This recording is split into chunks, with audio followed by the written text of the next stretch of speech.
Okay, welcome back.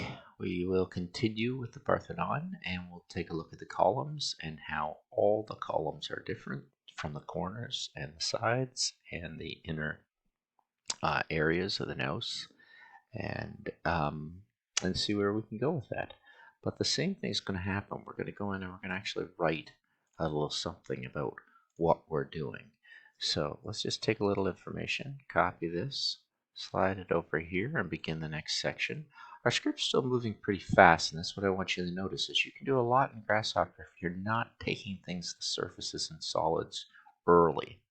And because the script's fairly large, I'm going to talk a little bit about the particularities of what has to be done in the columns and what I'd like to do and what I'm going to do in this script. The biggest shift is, as we get to it, I'll talk about it. So we're thinking about the drum columns because they're made, they're actually made by sections of drums that were carved on site. So the columns, I'm going to write this down, have the monumental proportions of the Doric Order. And so you can look that up online, see what you're actually looking at. The drums of white marble, in case you want to take it to render, were carved in situ, which means on site to their fluted profiles. Simple enough. Now, the trick with this is, and I should put down a comma, which, and this is the real trick, which deepen towards the top. And what that means is you can't just make a curve to step up through a range and then loft through it, because it would remain the same whether you scaled it or not. It might change a little bit, but it's not really deepening the gouges in the columns as they're going up. And a way to do that is through variable pipe, but you're dealing with surfaces and then do Boolean differences. And I want to avoid any Boolean differences in my scripts in Grasshopper because Booleans really slow things down. And if you're not understanding what those are, think of Rhino and think of the unions and the differences, solid differences, and things like that. I actually don't know if they're called Booleans in Grasshopper. I think they're actually, Grasshopper 1 calls them solid differences or something like that, or solid unions. So we're going to do something that keeps our script moving fairly fast. And this was to emphasize the shadow lines and metric composition. So that's something that I might do later with the make a digital asset that's much smaller on its own Grasshopper script that I can import in. But what I really want to focus on is this next section of it, that the Entasis, which is nice, is the tapering columns. And just think about this. A lot of time should be spent not just making prototypes or tests of this, but get a handle of what you want to do in this project and think about it, sleep on it, go away from it, think about the methods that can do it from the tools you know in Grasshopper. So it's swollen in section about 2/5. And I'm just getting this from pretty basic architectural books of the way up, I guess Gardner through the ages and things like that, whatever you want, to correct the illusion of the concave profile that a straight-sided shaft would produce. So you're thinking about this.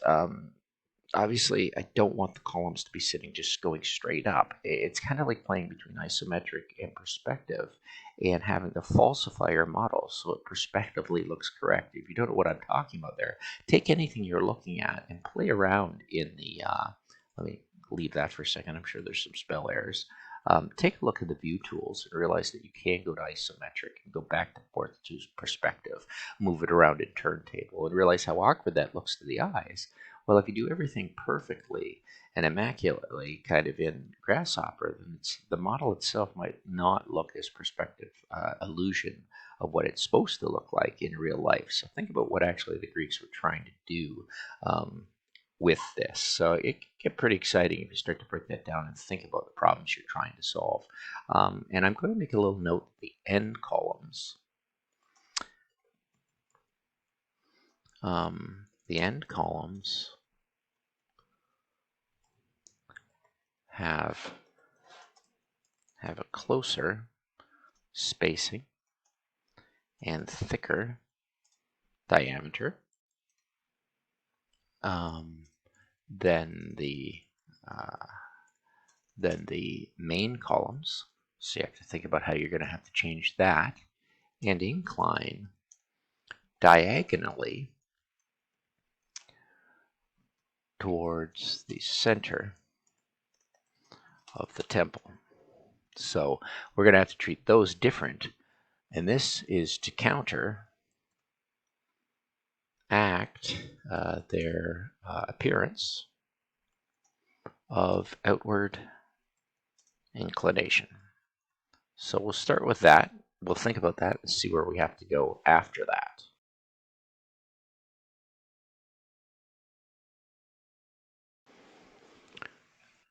And the other columns,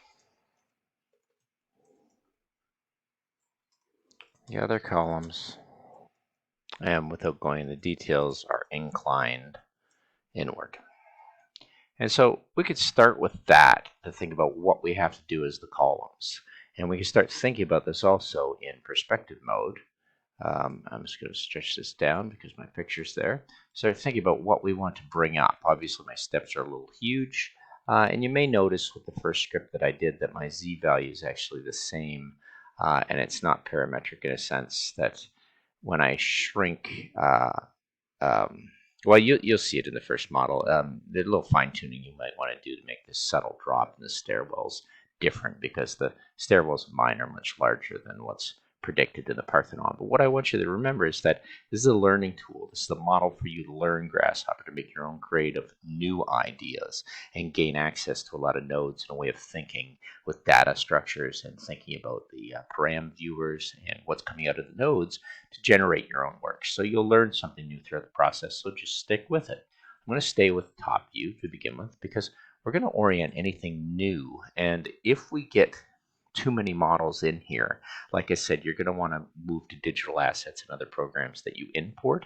But once you start importing into Rhino, then you've got double files. You've got to play between kind of the environment of the canvas of Grasshopper and the Rhino environment as well. What's great about Grasshopper is it can be pulled into any environment. It doesn't have to be pulled into Rhino. You can pull it into other, pull it directly into Unity. You can see what Gediminas Kerdikis is doing with Unreal Engine. Get your scripts to run pretty much independent, and you can see that all I've depended upon is really just a reference image to begin with. So let's start with this and think, okay, what will we do? And although my center, I'm going to need a point to begin with, and I have a point that I used over here, and it's this one right here. I've used it here once before. I can relay that, which is nice.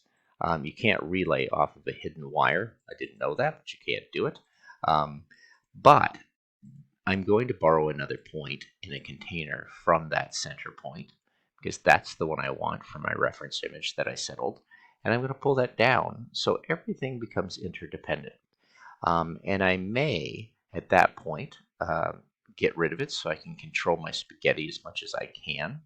But that's the point I'm going to begin with right there in the center. And I'm going to think about what I need to make. And I want a pretty big column to start, so one of these columns. So this isn't anything new for most people. I am going to go to curves, and I'm going to produce a circle.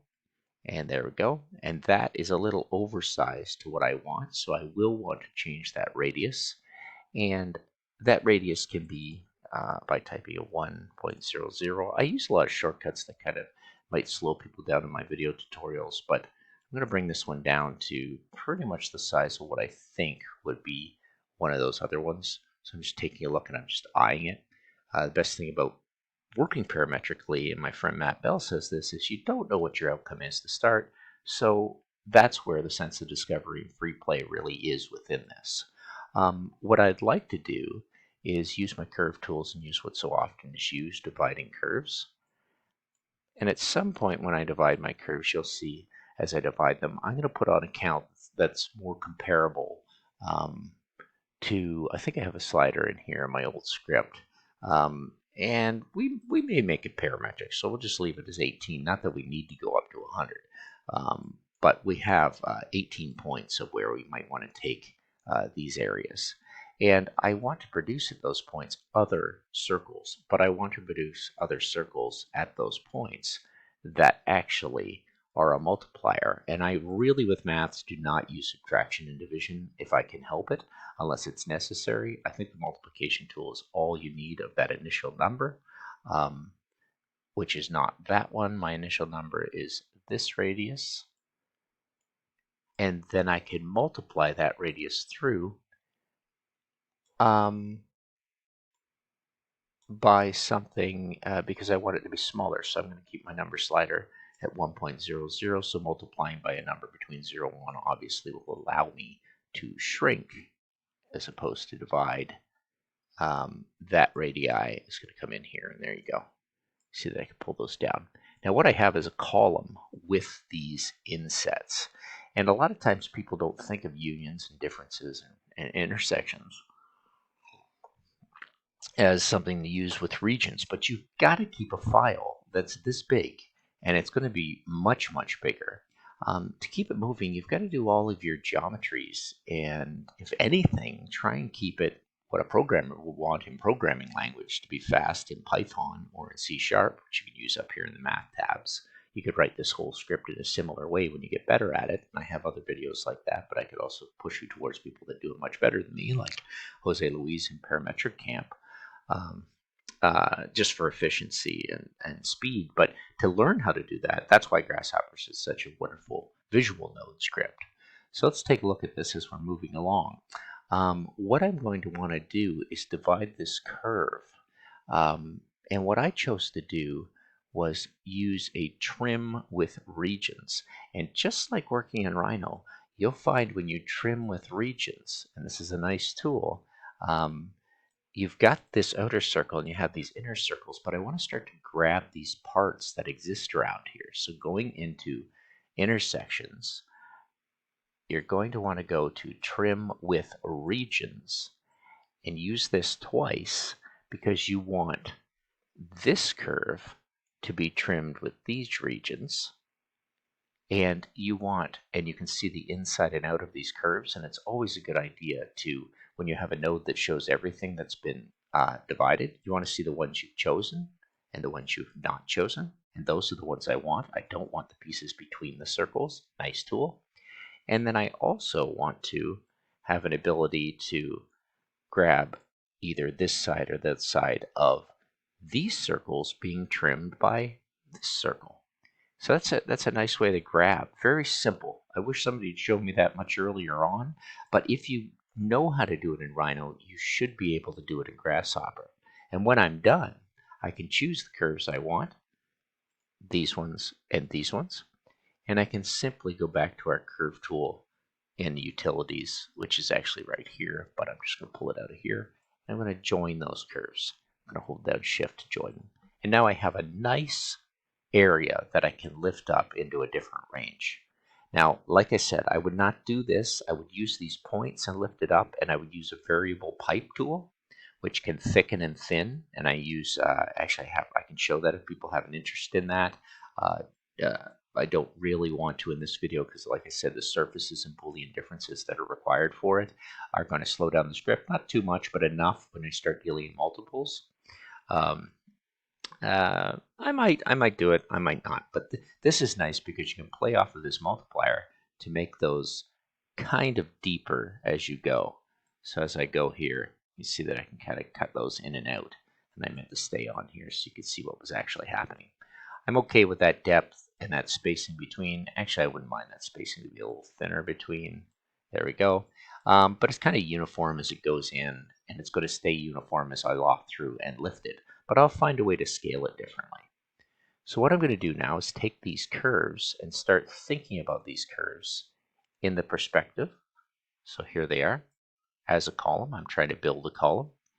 And I simply want to use that wonderful tool move, which is so common, move, copy, scale. But I want to move it up to a height that I'm happy with. But that height, I think I had 18 feet. I'll do 12 units just to see where it goes. And obviously, because of my scale, whenever you override things from what is coming out, you've got to keep your vectors involved. So what we have here is a very high, there it is. So it's a very small number that I need to get a height of these columns on here. So I'm probably going to have a number slider between 4.000, which will allow me to slide through just to have an eye. Sometimes the Rhino environment, probably what I use it most for is to keep an eye on what's actually happening. And there's our column as it's moving up. And this is our center column, which then will move and bend and do things. But the problem is it's built in drums. And I'm pretty sure the drums go through a range. And range is a wonderful tool. So I'm going to grab a range. I'm going to use it from 0 to that domain because I don't want the column to start up off the ground. And I don't want 10 steps in my column. I want how many drums there actually are. And you could stagger these. You can func them. You can move them. Graph Mapper is a tool for it as a multiplier. You can use all your wonderful trig curves. We'll get into that. But right now I just want to hard code in 7 drums, which actually ends up being 8 drums because of the range tool. So there we have something that's been lifted up. And I think should be everything. But what did I do different?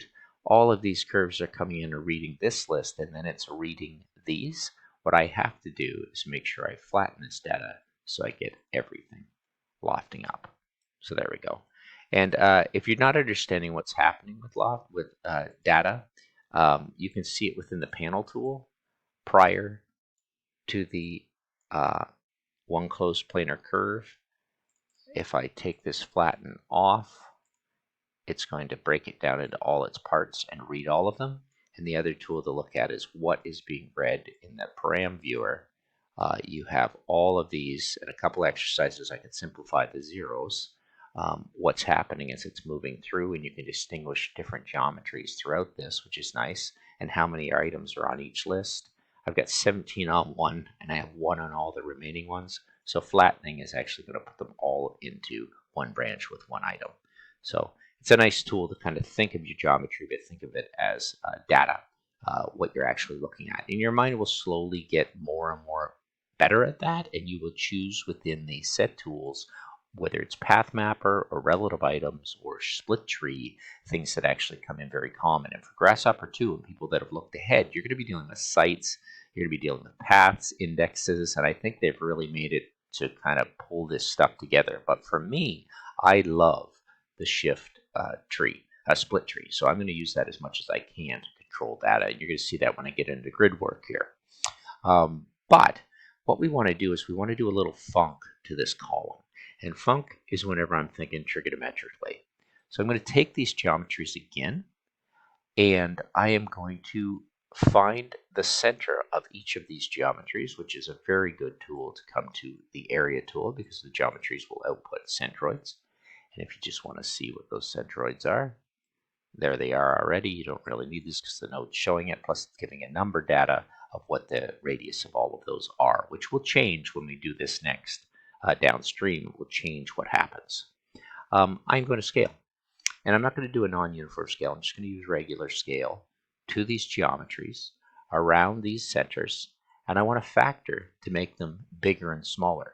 But I want that factor to go through a range also, which I use always. And you're going to see I have to do a little bit of, we're going to count these rings, and I'm going to show you what we have to do because we have 8 of them. I do want to control this with whenever you have a domain, you might explicitly want to make a domain that comes in, and the steps might be able to read the same at 7. So you're going further upstream to get your data. You're never just making up new data that matches. That would be bad coding. And we're going to set this scale to lower than 1, and 66% is pretty good.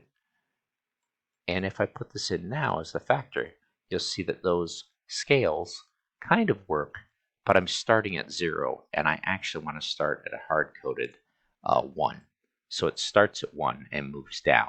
And so you want to highlight what you can do. And this little key up here is great for turning everything off and everything on. This will only select what you're selecting, but I like to leave it on and just keep clicking and kind of know what my geometry is doing. Now, it's progressively getting smaller, but the best thing that people are using, and in Grasshopper 2 they're using a function tool. The function tool is literally, if you think about it, is the graph mapper.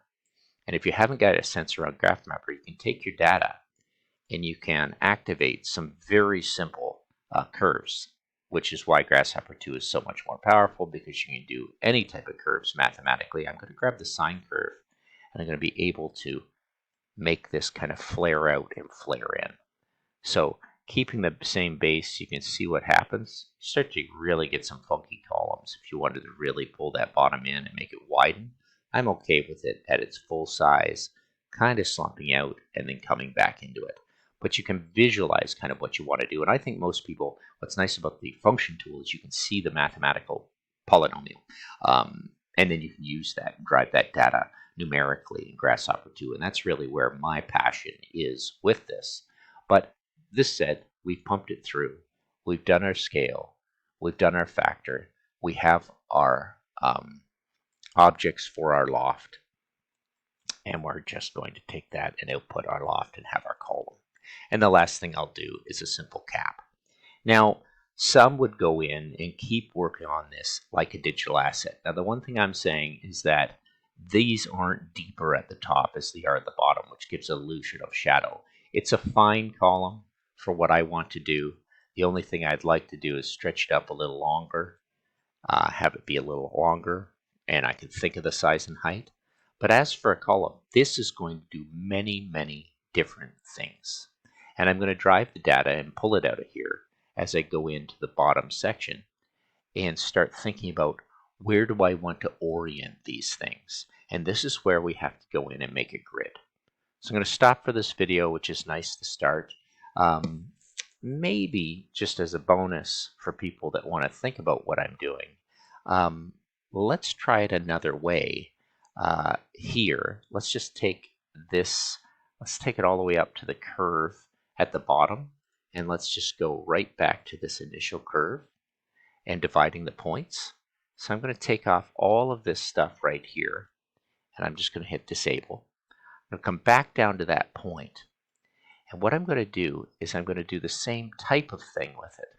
I am going to take this geometry, and we'll just sidetrack for a minute. Actually, maybe I'll leave this on, enable. Let me grab this whole script and see if I can't just copy it and customize it into what I'm talking about, making it deeper. And this is going to slow down the script. And one thing you can do with this, you take a look at your profile and see this is running at 19 milliseconds, which is anything under like 100 milliseconds, I think is okay. So we're going to take this and we're going to disable that. And then this one, we're going to grab this geometry and we are going to divide it into points. We are not going to do any of this jazz here. We're going to bypass all of this jazz. And we're going to take those points and we're going to loft those up. Now let me think about this for a start. Let me actually, because they're points, let me grab the curves and loft up. Because if I loft up, you've got this cylinder that's doing what you want it to do. But you also, this is nice, you can grab this information and you can start the script in another place. You can take these points and move them up. So these points are moving up around all the way. But the problem is those points should probably be grafted. And now I should be able to, if I'm lucky, and I'm just kind of flying by the seat of my pants like I do by most things in my life. I've got these, that's not the curve I want. I want the interpolated curve, and I hope my data structure is maintained. There it is. So that curve is coming up and following that, that shape. It's kind of coming straight up, and it's not actually doing any of its scaling, because if I tried to follow the scaling pattern through all of this other stuff, so maybe I should actually try this. The problem is this geometry needs to do something first to be scaled, and then I'm trying to pull a loft through it. So there's two ways of doing this. I'm just going to break down what I'm thinking. I could try and take this geometry and scale it, and I'm interested to see what happens. So I'm just going to grab this geometry down here. I'm going to grab this, I'm going to let that come off of here. I'm going to grab these curves, and I'm going to try scaling them. And I think they're trying to do something. And I don't want to cap yet, and lofting them's not good because I don't want to loft. But my geometry should be, it's hard for me to tell if that geometry is actually having an effect. Yeah, it's I can curve those. I can do things to those to make them match or not. The problem is that data as a factor, let me get rid of this one, is doing the same things, which is nice, but I want to do something with that with this loft that I've capped. So I want to Boolean difference these things. And they're not actually on the surface, so I have to think about what I'm doing here. These points are coming up. I could take these curves. I think this is what I'll do. I'm going to take these curves, which I have, and there's so many ways to skin a cat in this stuff. And I think I can project.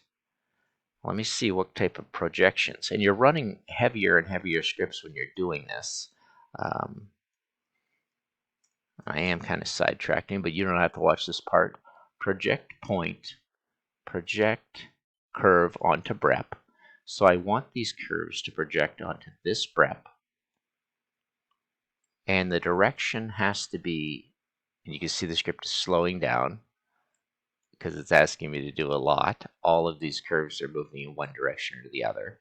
And you got to be careful when you start getting into more complex things, especially trying. You don't want to crash on a big script, which is why I'm suggesting working a smaller file and making kind of digital assets as you go. So we're going to see what happens here as it's contemplating. It's taking some time. It's taking each of these and trying to find, without having a direction, a curve that would actually go over. But because I didn't specify the direction of each of these curves, I'm going to want to find the normal as it moves to it, and you're already up to 32 seconds to do something. So not a great script to run through here. These are not on the surface of my cone because I did not throw them through. I did not move them. Let me think about this. Move them. You cannot scale lines in the same way. That's just something to think about. I'm going to grab this either way. Actually, I'm going to try this again. I'm going to grab this either way. I'm going to try grabbing those curves, putting them through here, and see, without the loft, if they've actually gone where I need them to go, which they don't, because you cannot, it's not thinking, and it's scaled them through a range. It's not done what I wanted it to do. Because I've made this a little funky. So I have to simplify kind of what I'm thinking about. But these curves, if I was to not, so we'll simplify this to make our script work, which usually makes sense to people. Let's take this value and let's just factor it smaller. So we have, oh boy, I'm always messing up my scripts. Scaling it, I don't even have to do. I can just take my column, which is my pipe. I can take my loft. I don't have to do any of this funkiness. I can just take my geometry and loft it and deal with this geometry to start. And so what I've done is I've removed all this action from it, made a boring column, and maybe this would be a way for me to talk about this. If I wanted deeper gouges, so simplify your problem when you're having trouble with it. You can always make it more complex afterwards. There's a great tool called variable pipe, and it's right here, and I love it. It's slow, but I can take those curves and I can set up through my favorite tool is Gene Pool. I can set up Gene Pool that will move between editing 0 to 1, and I can have 10 stages of control, but I think I'm just going to have 8 because actually 7, and decimal count's fine. I'm going to move that as a reparameterized curve. I'm going to move the parameters from 1.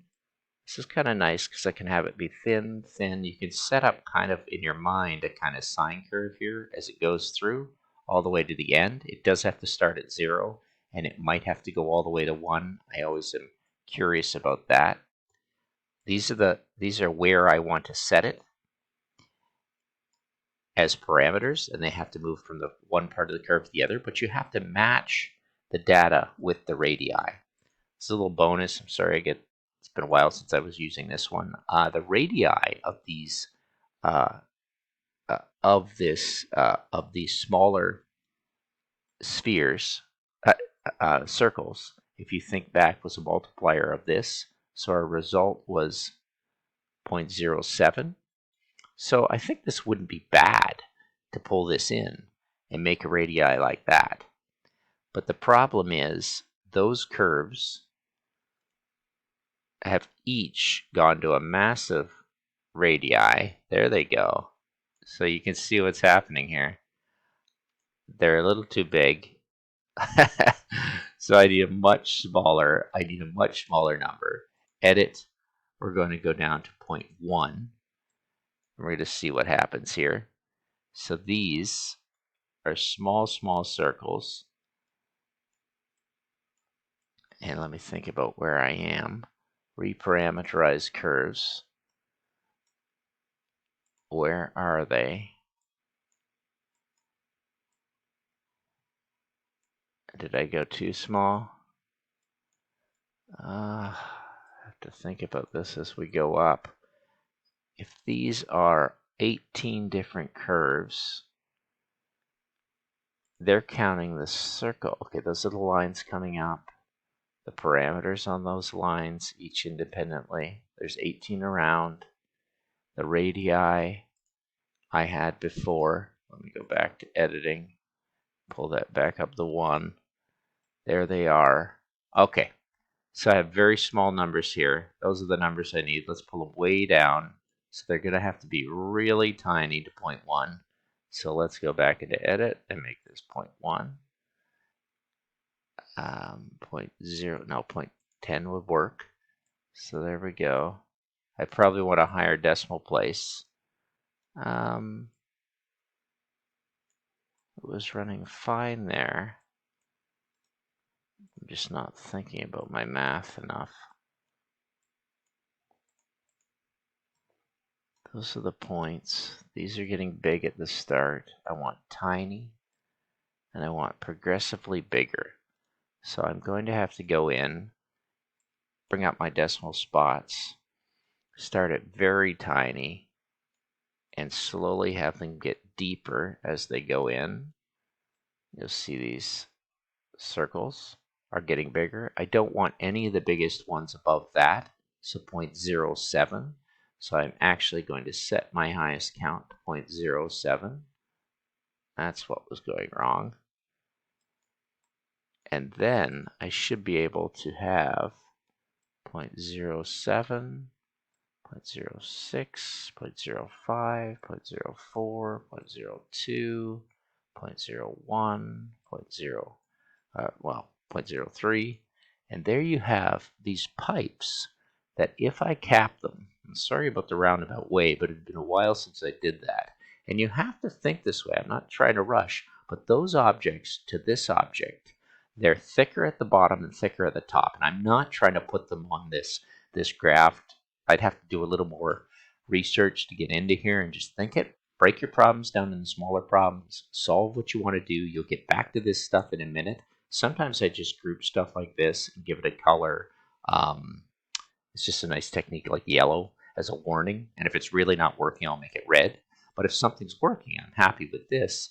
I can go back to this this Boolean difference, solid difference. I want this object to remove these shapes and watch the time on this. It's 1.6 seconds. It's actually not horrible. Let's take a look at exactly what we have. And Boolean difference, what has happened? There are my objects that are tapering out. A little something to know is they're coincident, so they're failing. So you will have to take these objects or this object, and this is kind of sad to say, you can do non-uniform scale or scale. You will have to take it just like in Rhino. You will have to take that object from that object's volume. These are things people don't really show you unless you're watching particular videos. That's centroid. And you are going to shrink that factor by 1.000. I think I did comma 1.000. And we're going to take that number and move it ever so slightly down in scale. And that scale is now a little smaller than the other one, which makes all of these objects a little bigger. And that Boolean difference should work now. If I take that geometry as the BREP1, give it some time to register, and these may have to be grafted. I'm up to 1.6 seconds. I'm still not losing the first geometry. Those should, let me take a look at here. Yeah, those objects are larger than those other objects contained wherein. Did I use the right one? Solid difference. Performs a solid difference between two sets of reps. Okay, I got it. I try to do too much, and it's where Grasshopper kind of falls apart in my experience from being able to do the Boolean differences. So I'm going to show you what happens. Boolean union, Boolean intersections, split breps. The solid difference kind of sucks because it will work if I take each oblet at a time. So if I go in here and grab these 18 breps and I use a list item, and this is something I found with Grasshopper that's not great. This will default to the first item, but we can go in there and have like all 18 items if we want. Let's take the first one and let's union it. And now it's going to take some time, and you will have this object, at least I thought you would, have this object with a missing piece, which is kind of a pain in the butt, why it's not working yet. This object, this item. Why do I have so many objects? This brep. I want this list flattened. There we go. You've removed one of the objects. Now we can try it with all of the breps, and it's not going to work. So you get that one object, and then you have to take this object, and it's such an iterative process that I found that works. You then have to take this object, do the next count, which is 1, because it doesn't work with multiple. And this can get very frustrating and turn people off Grasshopper. So now we've got 2 out, and you're doing a very slow process. And yes, there's faster ways, and you can go into it and you can write scripts and you can do things. But for vanilla Python, because we're already slowing down to over 1 millisecond to do this, and we're just trying to get the depth of this, like the whole point is that this is a shallower cut in than this one. And we've also, you can see the complexity of trying to solve for the warping of what we had here in the original model. I save all my Booleans. I keep them out of Grasshopper. I'll do them later in Rhino. So there is a reason to leave this. Not all your answers are going to be in Grasshopper, and you're going to go nuts making cumbersome scripts because of it. So what I'm going to do is I'm going to take this whole script, and I'm just going to leave it as a group, and I'm going to give it a cautionary, beyond cautionary. I'm going to give it a kind of red, kind of orangish red, and say, let's just avoid this one. So let's just disable that one, and let's be happy with, it's such a subtlety, and it's probably left up for the stone carver on site 2,500 years ago. I'm probably okay with the speed of this, and I can always think about the scaling of this changing the depth of those. It's not as intentional as going in and doing all of this, but a lot of people don't show you the playful ways of trying to create new things in here. They kind of give tutorials towards an object.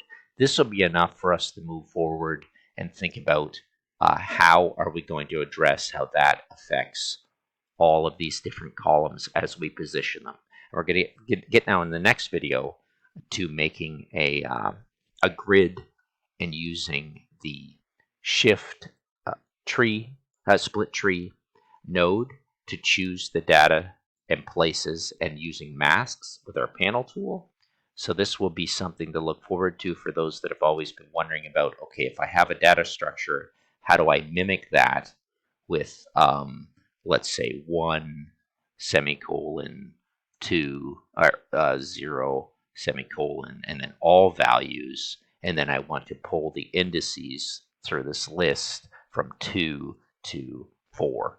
And if that's something that you've thought about and you're thinking about in masks and data, so long as it matches the data structure, we can start to pull points of where we want to orient this again from the bridge, from the grid that we're going to make. So a lot of stuff going on, a little warning area here that's going to slow down your script and not solve everything. That's been one of the frustrations in Grasshopper working that way, and you can really slow things down with Grasshopper and waste a lot of your time. Which is why you want to get your head around coding and scripting and these iterative processes and push them into Python and C# later. So I hope this is helpful for people. It's my first longer tutorial. I'm kind of thinking out loud as I do it, and I'm there for the beginners that want to go a little deeper and be very playful and creative with what can actually happen and what hasn't happened. Believe me, I have more examples to show. Thanks for watching.